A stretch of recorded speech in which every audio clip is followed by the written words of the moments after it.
Here you can see how a wing works. The loads are carried by the spars, and then it's trussed with these wires. That's what keeps it rigid. And then all that does is give the shape of the airflow. Okay. And then, of course, there's wing struts bracing it and everything. And then these... The Piper didn't use the original package. Yeah, but you know, they were in the airplane business. If they make them too nice, they cost too much money, and no one buys them. So it's kind of a catch-22. And here's the Jenny. This is it. And this is the one that you had in your garage? This one. Now, I'll show you. There are a few original pieces on the airplane. This one, this one, this one, and one back here. That's it. The rest we made. Oh, really? So pretty well. Pretty machine shop right there. In the garage. In your garage. In the garage, yeah. A lot of this stuff, since these are all repetitive, I have them.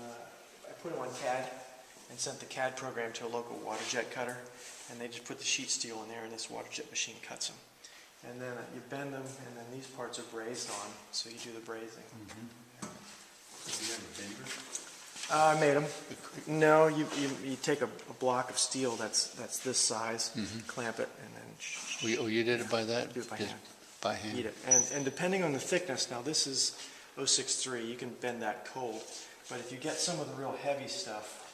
Like those. Well, I'm trying to show you some of the heavy ones. This stuff here, the heavier, you had to bend that with heat. Heat it while you're bending it. Yeah, and now torch these are to do that. castings. We recast these. These are original.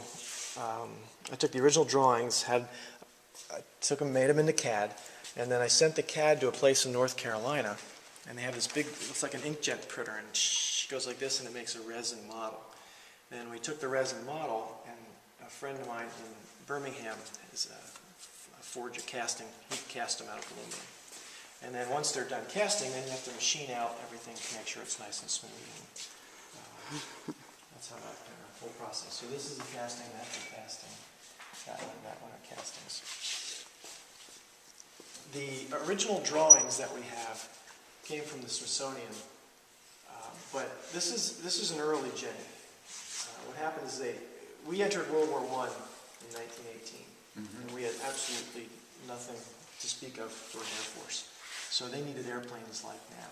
So they contracted Curtiss to build these as training airplanes, and they built a ton of them. Well, Curtiss needed to get these things out the door, and they built around 6,000. So they started working on a new and improved model. So the war ended. So the new and improved model was never built, but all the original, what I call the D model plans, were thrown away because they were planning on making the new and improved. So the drawings I have are the new and improved, which is frustrating because they weren't exactly the same. And I'll give you an example. These straps right here, I made those are 90,000 steel. I really took my time and I made those exact to almost a 32nd of an inch to what the original plans were. And I set the tank in there and I put the formers on and I was 1 inch too short. How could that be? I made it exactly to the plans. Well, I come to find out that one of the complaints of the D is it didn't have enough gas. So the new improved one had a 1 inch bigger fuel tank. You don't know that. So there's a spare set of these laying around that have no value right now, all that labor. That's just the way it goes. This tank right here is an original piece. The power of the internet, let's put it that way. When I started this, people used to email and say, hey, I heard you're building a Jenny, how does this part go together, especially model builders. So I'd say, you know what, I'm going to make a website and just post every time I work on it, detail shots of what I'm doing. Got an email from a guy and he says, hey, I have this original Jenny fuel tank. I said, where are you? I said, well, he says, I'm in Minnesota. I said, well, can I buy it? He says, no, but you can have it as long as it goes in your airplane. I can do that, you know. So I happened to have a trip that I flew the Gulfstream up to Minnesota. So I dropped off the passengers, drove to his house, got this tank, loaded it up in the back of the Gulfstream, got the passengers and came home. So the tank did fly again, but, you know, not in a Jenny. But it will soon. So this is original. This is turn plate. This isn't steel. It's more has more lead in it. But What do you call it?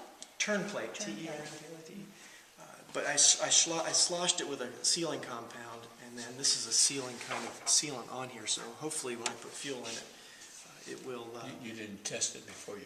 I'm going to test it. I wanted to make Before you sure it put it in fit. there. I wanted to Okay. make sure it fit. It has to come out, and I have to hook up the fuel pump and a few other things. These are those braided cables I told you about Right. here. Now, there's different styles of cables. This cable here is folded over on itself and then wrapped with wire and then soldered. Okay. And that takes a long time. Now you can see how the Nika press, how fast and easy Yeah. that is for production. So these here are called wrapped and soldered cables. Now from the rear cockpit back, Is the wrap solder material, or does the solder within let it melt into you the... try to get the solder in between. Just let it filter in with heat? With heat, yeah.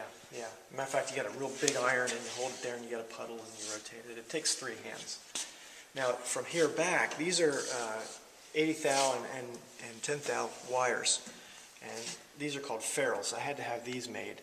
I found a spring company in Philadelphia that still makes them the way they used to, because they're wrapped and then they're kind of squashed to that oval shape. So these loops here, this is piano wire, and it comes in a big coil. And if you've ever worked with piano wire, it's mean, because it wants to stay in that coil. Well, you don't want it like that. So I built a 3-die machine, and you run the coiled stuff through and it straightens it out. Well, you still have to put a loop in it.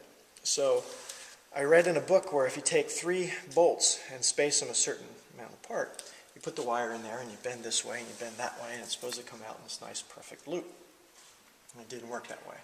I made about 5 of them, and I called a friend of mine who builds World War I airplanes, and I said, look, with the amount of time and how much it takes to make these things, I'm going to be a lot older before this airplane's done. He says, wait, I have something for you. And he brought out one of his dad's old World War I tools. He says, watch this. Puts the wire in, it goes clink, clink, and it makes a nice perfect loop. I said, I got to have one of those.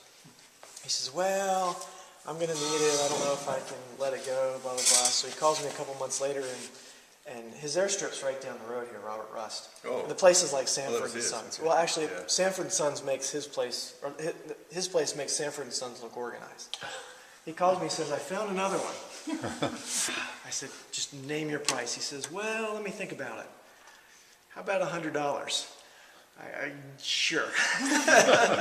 And I'll show you, I found it, and it saved me hundreds of hours of man. This is all it was. His dad made that, which is really pretty interesting. So, Fascinating. yeah. So that's how the ferrule lines back here are all made with that machine. These are all done by hand, wrapped and soldered with the old soldering. And the funny thing is, when you solder these, a trick is when they're still hot, take a damp rag and wipe them, and they get shiny bright. And I'm like, I am so proud of myself. Look how nice these things look. And then I put them on and went away for a trip, and I came back and they looked like this, and I'm panicking, going, look, they oxidized. They're terrible. So I pulled up some pictures of some original ones, and they oxidized too. That's just the way. And then the wood, if you notice, it has the airfoil shape, but it also has various cuts of various angles. There was a lot of cutting and fitting. And sometimes when you build things, you got to walk away, because you make something that doesn't go right, you try it again, it doesn't go right, you try it a 3rd time, it still doesn't go right, then it's time just to walk away.